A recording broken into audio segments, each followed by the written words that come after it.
Hello everyone, thanks for tuning in for the next devlog about me making an RPG. Sorry the last one was last week and I haven't really updated much since then. I've actually just not been feeling super well, so I decided to look after myself first. But I have been jumping back into it today, so let's talk about what I did. If you remember last time, I broke down the steps of the game overview I wanted to go through. So the first step will be around establishing the world, the second being around populating it, and the last around resolution. I had a look at what some other games did and what mechanics they used, how it tied to the focus area and theme in that game, and I started trying to write my own. Some of it was just, this is a really cool idea and I want to take it. So this is absolutely a first draft. I just want to get something rather than having a perfect answer. So let's just get something together. I'll iterate on it afterwards. What I've got so far is the first thing is a bit of an introduction to set the tone of the game. So do you want something that's really like classical? Do you want something that's a little bit more, Eastern inspired or tribal? What is the feel you want for your world and what for the game? And what are some things you might want to see and what's your no-go? Something that's really important in role-playing games and storytelling games is making sure that the story you're telling is fun for everybody and everyone's comfortable with that. So setting up yeses and nos at the start of any sort of game is pretty important. There's a whole bunch of really good resources about that too, which I can link in the description if you're interested.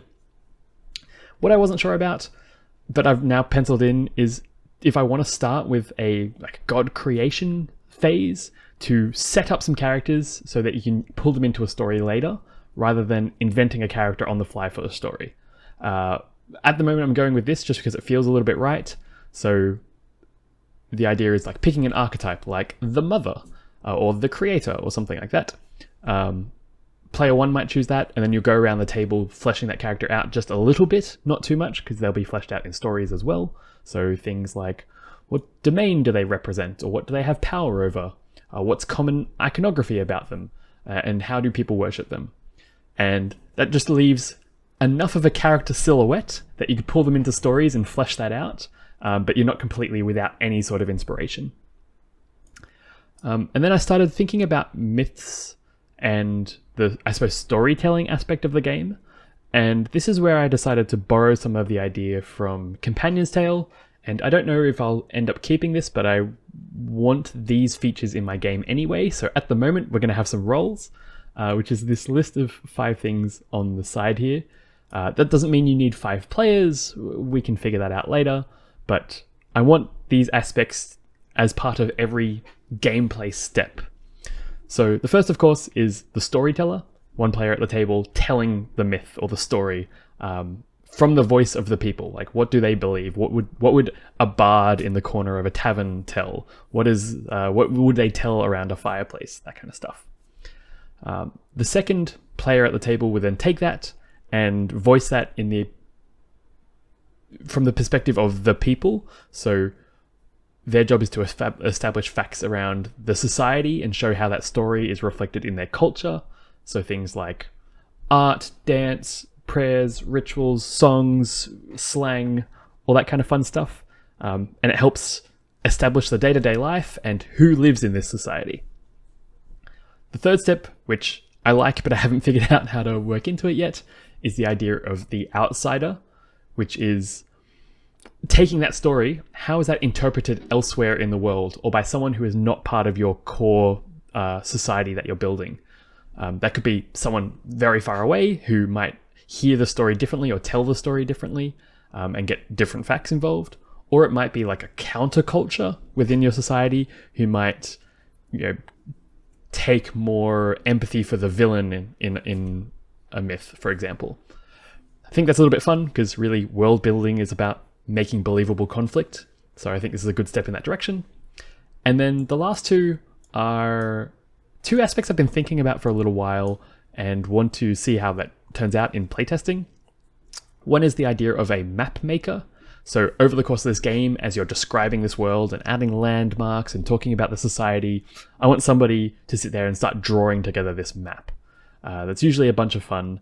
I can very quickly link an example of that. Actually, I might talk about that next time, just because I don't have it up at the moment.